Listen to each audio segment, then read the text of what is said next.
My name is Jerome Tillman, and despite the absence of additional coverage in the print and broadcast media, I still want the public to know that I am a viable candidate for the 16th Congressional District here in challenging current Congressman Sylvester Reyes and the other prominent challenger, Beto O'Rourke.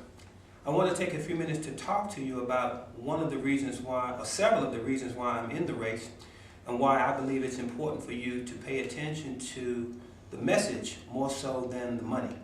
It seems as though those in print and broadcast media tend to give credibility to those who pocket the most money.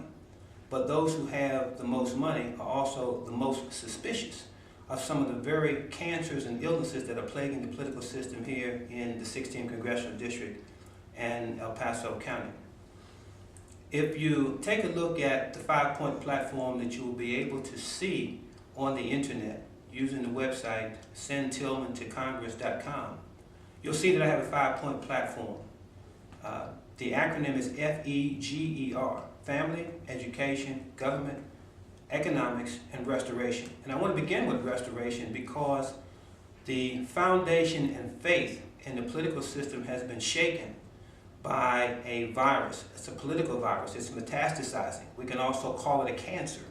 And my political race is somewhat akin to the Susan B. Komen race. Mine is a race for the cure, to cure the corruption, the cancer that has sickened the political process and shaken the faith of persons who are part of the electorate, shine their shoes, pay their taxes, and expect honest government from their political figures. The big thing that's going on right now,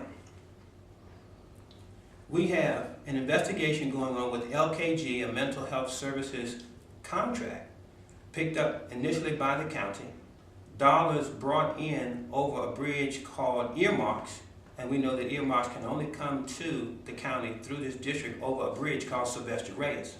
But he is connected to two persons who have been indicted in our political system right now because of their mishandling of federal funds. If you extend that tether a bit more, you'll also notice that there are individuals who are part of the UT El Paso higher education system. I believe it's in the system of criminal justice.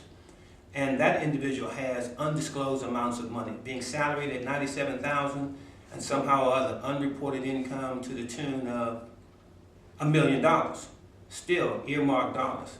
Earmarked dollars are monies that come into various congressional districts hidden in larger pieces of legislation. They are tucked away and used to finance certain pet projects in certain congressional districts. And when you take a look at the money trail, it certainly does beg the question, how would one of our representatives, who would be the best way for us to access earmarked dollars, not know the disposition of those funds when it came in, or when they came in? The other point to say about that is this. If he did not know, he should have, because there is a fiscal responsibility, a fiduciary responsibility that our elected officials do have when they manage the public's checkbook. We saw a second incident of that with the mental health services for children contracted through the county, where he said he had no knowledge of the status of how those contracts were managed and the quality of work that these contractors under LKG were doing. We now see that there's a linkage into the El Paso Independent School District as well. Still unknown. Now, I'm not here to say that there may be some legitimacy to any claims of not having knowledge of it, but still guilty of not practicing fiduciary responsibility and knowing where those dollars were, and if he did know, not really disclosing exactly how they were dispensed. If we take a look at John Edwards, who was a candidate for president, we found out some very damaging pieces of information about John Edwards. His character was ultimately and ultra exposed with the political misgivings that he was tied to. Could you imagine if we elected an individual back to public office, given situations such as the Willie Gonda situation, where I was in the Democratic headquarters the night that he filed. We were side by side in turning in our paperwork. Imagine if we had elected John Edwards to the Democratic nomination and then had these other items disclosed, what would that do to the Democratic Party? Well, we face that prospect in this election cycle as well, because there are persons who have not disclosed totally what their ties are to certain federal monies. And we don't want to find out after the fact that there may be some political and legal misgivings taking place there. So I just want to caution the voters to continue to press those candidates to get specific information from them on where they stand, what they know, when they knew it, and what their true relationship is to those individuals who are facing indictment, have already confessed, pled guilty, or are under FBI surveillance as we speak. The second candidate in this particular case is Mr. O'Rourke, who, if you examine political ties, unfortunately, and hard for me to say, that under his family name there has been an indictment for money laundering. The ultimate was a plea of guilty to, I believe, tax evasion, yet still accepting political campaign dollars from that individual.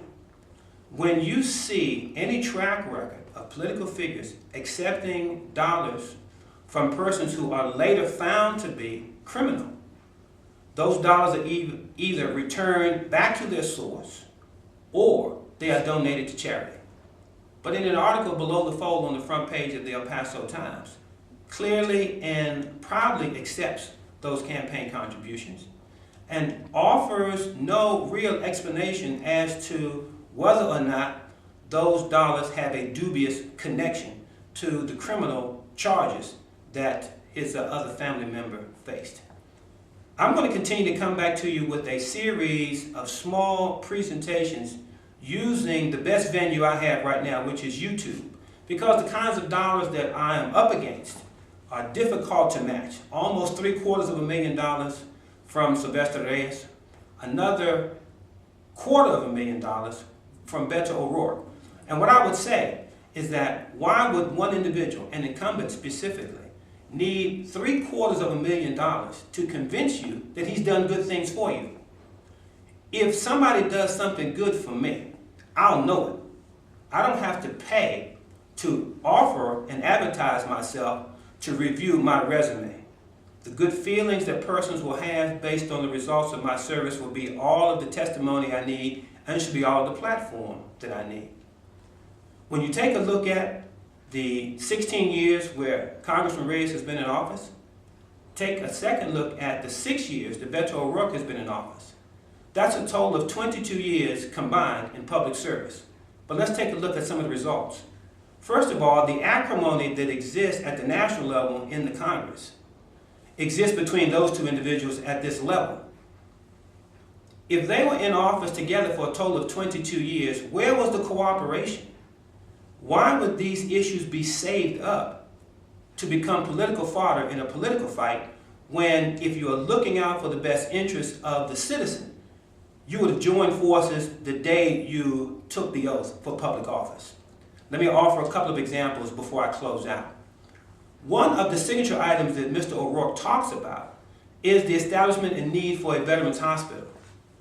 Now, he touts himself as a lifelong El Paso. Veterans have been the byproduct of war since the country was first founded. Since the 13 colonies broke away from Great Britain, we have been producing veterans since then. And for as long as he has lived in El Paso, Fort Bliss has been here. And we have seen wars on top of wars, most recently the more than 10-year conflict out of Afghanistan and close to 10 years coming out of Iraq. And suddenly, 4 months ago, you just realized that El Paso needed a veterans hospital. I think that becomes somewhat suspect because the veterans have been coming back since before you were born. They're coming back now, and only 4 months ago you're talking about that. But if you truly had the veterans at heart, that would have been a conversation you and Sylvester Reyes should have had day one when you signed the oath of office on the city council's position. Number two, I do take exception to the fact that there are those who support you, and I would guess they believe, as you believe, that the legalization of banned substances in this community is a good idea. Now, here are some of the potential byproducts if we adopt that policy. Should we adopt that policy and the federal policy has not changed, the 16th Congressional District becomes a black market haven. Because if it is legalized in the 16th Congressional District, but is not legalized in communities surrounding the district, persons will know they can get it legally here and then export it to a place where it is illegal and proliferate the trafficking in that regard. I think that's a bad idea. Number two, we have over 100,000 addicts on the public medical tax bill right now. Why would we want to add to that by making this substance legal?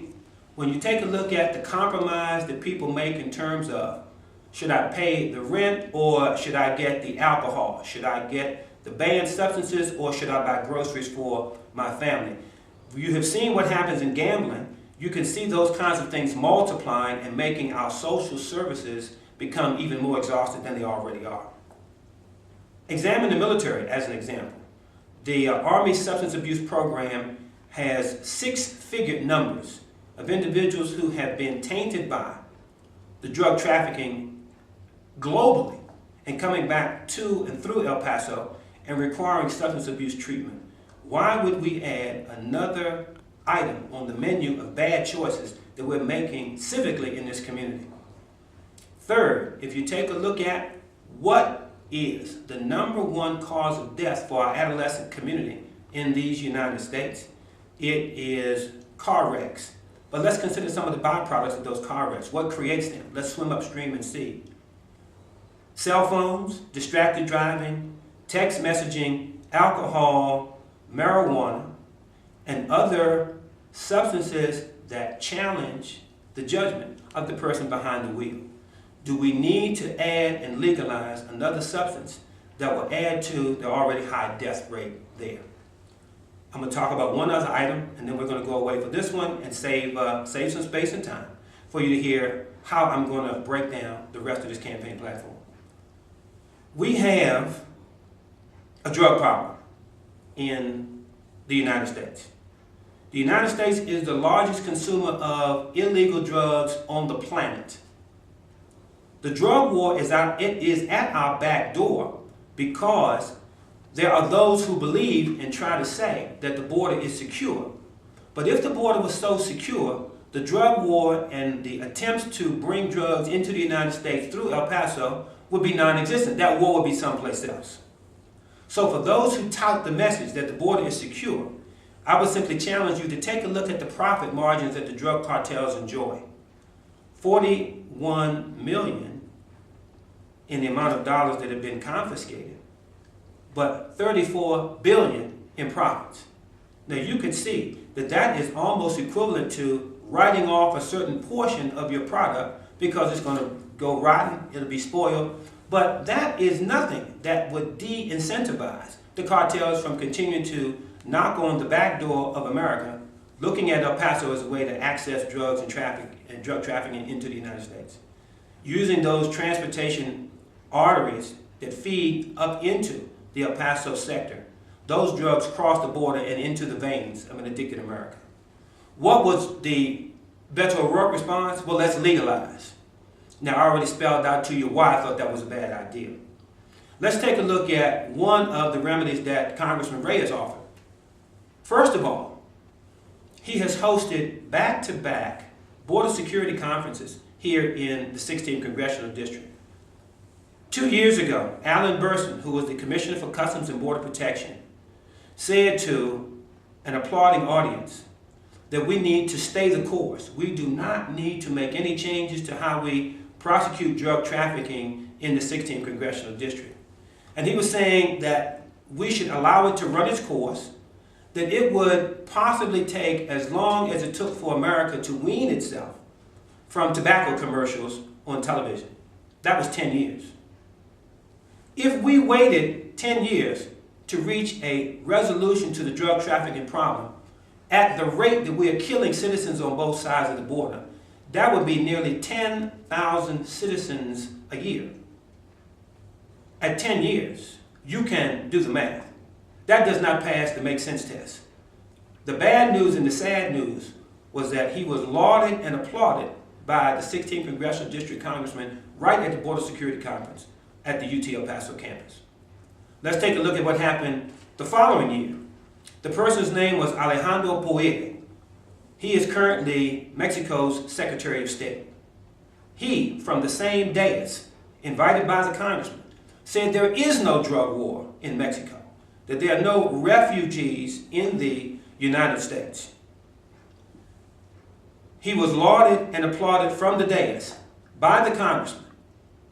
And I simply asked myself the question, if Alejandro Poede, who was the spokesperson for the federal government of Mexico, would make such a statement and received an endorsement from the 16th Congressional District representative, how much sense does that make to you? When our schools are now being inundated with persons who are the byproducts of the drug war next door, fleeing the violence, refugees in the border city that is the largest border city on the planet, and for the Secretary of State to say that no drug war exists is sinful. And to have it lauded and applauded by the congressman is even more sinful. Let me talk about Fast and Furious, a federally sanctioned program to sell American-made weapons to the narcotics dealers and cartel leadership in the country of Mexico. The idea was designed, so to speak, to put a GPS tracking device on those weapons to see where they would wind up. Now, from what I read, 9 out of every 10 weapons used in the drug war are traced back, or can be traced back to the United States. If you take a look at the nearly 45,000 people that have been killed since this drug war began under the Calderon administration, how can we think that that was a good idea? When we found the last set of weapons, they were next to a dead body of an agent from Customs and Border Protection who worked for the federal government here, with a policy that says he cannot carry a gun in Mexico, but he is killed by a gun and a bullet made in America. Recently, we had a bullet travel across the border from Juarez into the United States and struck a pedestrian downtown. Now, this is all within the past 2 weeks of this recording. And you have persons who the congressman endorses, who says, number one, let's stay the course and make no changes to our drug enforcement policy. But the profits keep adding up for the cartels. Likewise do the body counts. If you take a look at the previous speaker, or just before him, or just after him, I should say, says that there is no drug war and there are no refugees in the United States. Bad policy, bad endorsement, bad for America. I'm going to close here, but I invite you to the website, I invite you to the Facebook page, I invite you to seek me out in any capacity that you can. In order for us to regain the credibility, to bring our message to a hungry public who needs choices, persons who are not tainted in any way by the climate and culture of corruption in El Paso County, Jerome Tillman is your candidate. I am your candidate, and only wish for an opportunity to spell out in more detail the reasons why. I appreciate you tuning in and ask you to stay tuned for future broadcasts. Thank you very much.